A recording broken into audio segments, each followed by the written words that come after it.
Hey everyone, welcome to Movie Marathon's HQ, where we do movie marathons connected to new releases and where we enjoy and review some of our favorite movies. This video is part of the Avengers Doomsday Movie Marathon, where we are watching one movie every week as we prepare for the release of Avengers Doomsday in December 2026. Today we are discussing Guardians of the Galaxy. Released in 2014 and directed by James Gunn, this is the biggest risk that Marvel Studios had taken to this point. The Guardians of the Galaxy were not a well-known team from the comics, and this was a real departure from what they had previously been doing in the MCU to this point, since this would be primarily a space-based team of mostly aliens. Overall, I love this movie. I loved it when it came out, and I still love it now. It really holds up.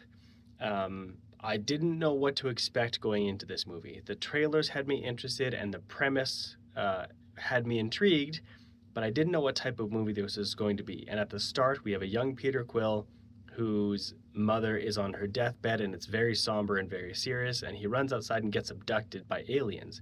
Then we cut to an adult Peter on Morag, and he's kind of an adventurer, and he's exploring this cave on this rainy planet.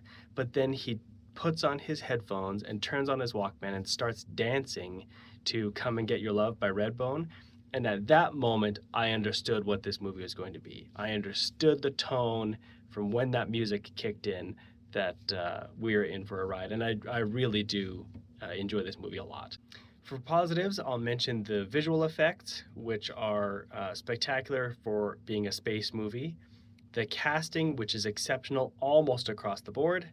The score by Tyler Bates, which is really memorable. The style and the humor and the heart of this movie, which is really unique and definitely a positive.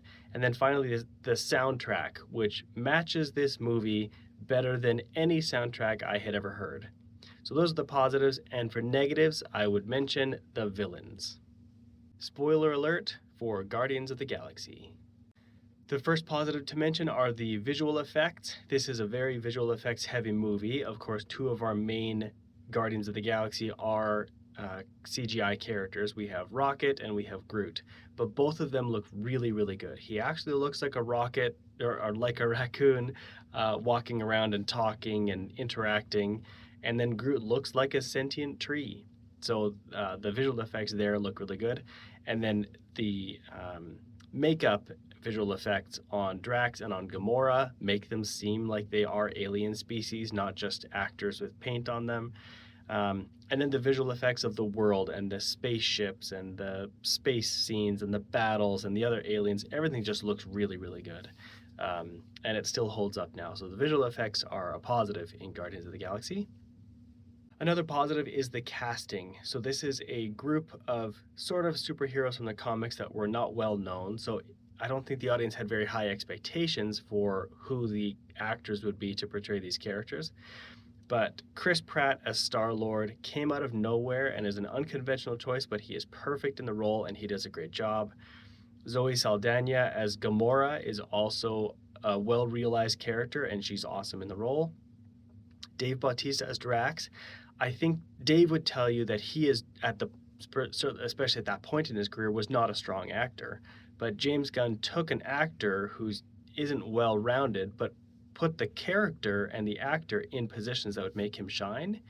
So I think Dave Bautista actually does a great job as Drax and is very funny and very formidable and fits the team really well. Bradley Cooper's voice for Rocket is perfect. I've heard some behind-the-scenes audio of different voices that they were trying, and I'm glad they went with the voice that they did because it just suits Rocket so well. And Michael Rooker as Yondu. I only knew him from The Walking Dead, but I think he's great as Yondu. I can't really imagine anybody else in the role. I'll give Vin Diesel credit. He is the voice of Groot, and he only says a few words, and he's replaceable. Somebody else could have voiced Groot and been just fine, but it's good. Groot's meaning does sort of come through, even though he's only saying 3 words and then 2 additional words at the end of the movie. But the casting of the heroes particularly is really positive. Next is the score. The score for this movie is by Tyler Bates, and there are some really memorable parts of this score. I think of when the Guardians theme kicks in, when Rocket turns off the artificial gravity in the kiln. Uh, the score kicks in and is very strong, and it rivals the Avengers theme in my mind. And I think that's really strong. And then at the end of the movie, when all of the Guardians hold the Power Stone together at the same time, the score kicks in and is so good at that final moment. So the score by Tyler Bates is another positive. It's got some great moments and some great impact, some great emotion as it goes through the movie. A positive in Guardians of the Galaxy is the style and the humor and the heart that this movie has. This is a strange movie. It's mostly alien characters set mostly on alien worlds, yet I find it still a very human story. It's weird and it's unorthodox and it's irreverent and it's not what a lot of superhero movies are, but it's really funny. All of the jokes work. It's really warm and it's really endearing and has a great message, which I think is great. I think the jokes land. There's a lot of humor and a lot of different characters that fit within the overall MCU humor, but also this kind of corner of the Guardians of the Galaxy world is its own unique thing.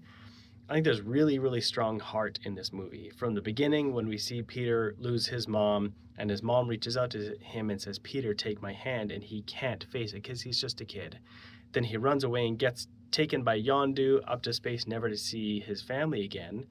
So then he carries that with him, but he still loves his mom and the memory of his mom, evidenced by him carrying around the Walkman and the mixtape, which is the next positive that we'll get into. But it's just got heart throughout the movie. And then at the end, when Gamora says to Peter, "Take my hand," and James Gunn gives us the visual of his mother on in the hospital bed and makes that connection for Peter, and he does reach out now. He's grown and he's able to face mortality. That's just so much heart for this kind of movie, and it's really, really great, really well done. So I love that. And I also love the scene where Peter has all of the Guardians together and he calls them all losers. But he means by losers, folks who have lost stuff.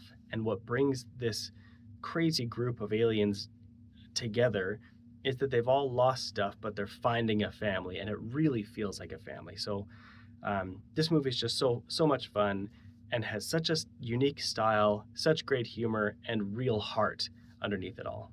The final positive for this movie is the soundtrack. So this is distinct from the score by Tyler Bates. These are the needle drops that are played throughout the movie.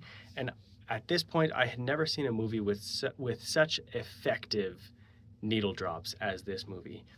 Whether we're talking about "Hooked on a Feeling" by Blue Swede, which fits the movie so well, to "Come and Get Your Love," as I mentioned at the beginning of the movie, just fits so well.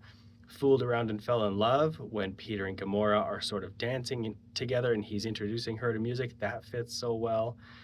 I love when the Guardians team up with the Ravagers and they put on their Ravager kind of superhero outfits and they're walking out to Cherry Bomb. That fits so well to that moment. And then finally, in the dance-off to Save the Universe, when Peter is singing "Ooh, Child," that just fits so well. And it's so funny and so silly, but it just works. I had never seen a movie where the soundtrack is as integral to the point of the movie, where Peter's actually listening to these songs on his Walkman from his mixtape from his mother.